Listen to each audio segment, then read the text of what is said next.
Dear students, welcome to my YouTube channel Unique Physics by HJ Sir. 12th Physics chapter number 1. In last video we explained electric field produced by uniformly charged infinitely long wire. Okay, that is the first application of Gauss law.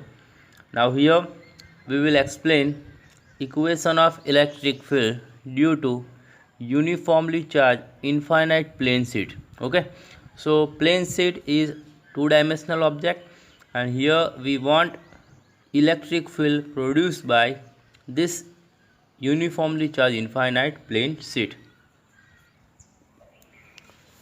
Now this is the figure of this question.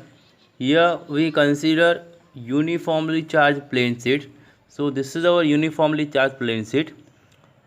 As shown in figure, here positive charges are uniformly distributed on the surface of plane sheet. Okay, so this positive charge will produce electric field radially outward.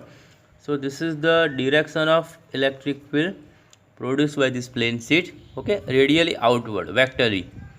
Now here we want electric field by this uniformly charged plane sheet.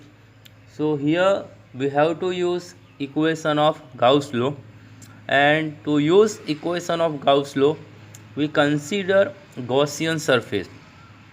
So here we consider rectangular Gaussian surface. So this is our rectangular Gaussian surface passing from the uniformly charged plane sheet. We have two end surfaces. Number one, this is first end surface, and this is second end surface. So this is the first point of description. As shown in figure, consider uniformly charged infinite plane sheet. So this is our uniformly charged infinite plane sheet with surface charge density sigma. Okay, whenever we have uniform distribution of charge on surface, okay, we use quantity surface charge density, and it is denoted by sigma. Now to find electric field produced by this infinite plane sheet, okay, using Gauss law, imagine a Gaussian surface and the shape of Gaussian surface. This is our Gaussian surface. Okay, the shape of Gaussian surface is rectangular parallelopipe. Okay, so this is our uniformly charged plane sheet.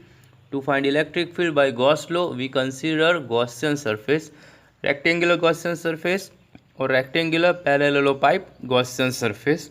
Okay, and remember its area. The area of Gaussian surface or cross sectional area of Gaussian surface is capital A. Okay, this is our area of end of this rectangular Gaussian surface. Now here we want electric field. So first of all we use equation of electric flux. So from the equation of electric flux, this is a common equation, phi is equals to E into A cos theta. Instead of A area we can use surface area S also, but this is our common equation, phi is equals to E into A cos theta. Now use this equation for first surface. Okay, see this figure very carefully. This is our first end surface. Okay, and we will use this equation for first surface. So for first surface, this is the direction of electric field, and this is the direction of area. Okay, direction of electric field and direction of area vector, both are same.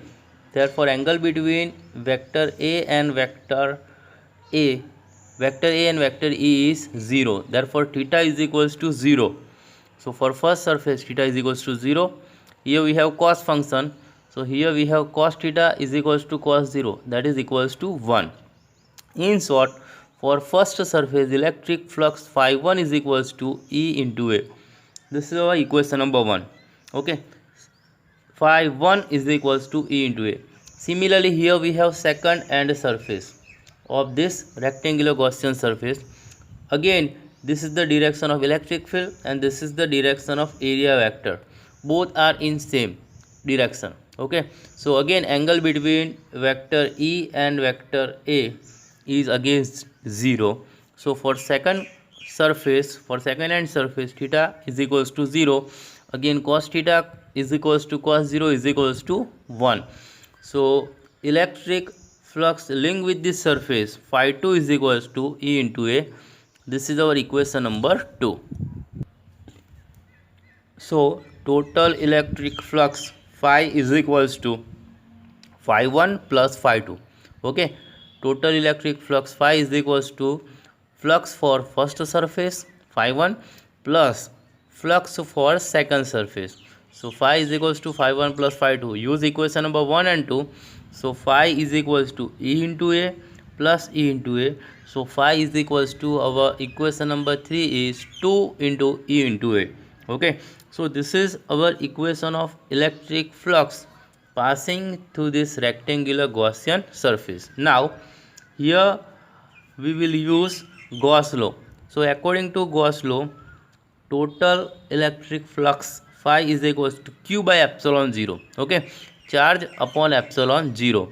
Now here we want surface charge density, equation in terms of surface charge density sigma. So we use equation of sigma. Sigma is equals to q upon a, charge per unit surface area. Make equation of q. So q is equals to, we will write sigma into a. Now use this equation, q is equals to sigma into a. Okay, in equation of phi. So our equation becomes phi is equals to, instead of q we will use sigma into a upon epsilon 0. This is our equation number 4. Okay, so from this figure here we will derive electric flux phi is equals to 2 E into A, and from equation of Gauss law here we will derive electric flux phi is equals to sigma A upon epsilon 0. Now here we will compare these two equations.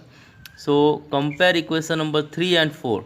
So equation number 3, 2 E into A is equals to sigma A upon epsilon 0. Here A will cancel out and make equation of E. So here A will cancel out, make equation of E. So E is equals to, our equation becomes sigma upon 2 epsilon 0.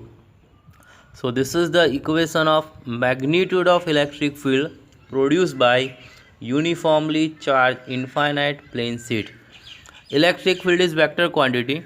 So in terms of vector, here we can use vector E is equals to sigma upon 2 epsilon 0 into n cap.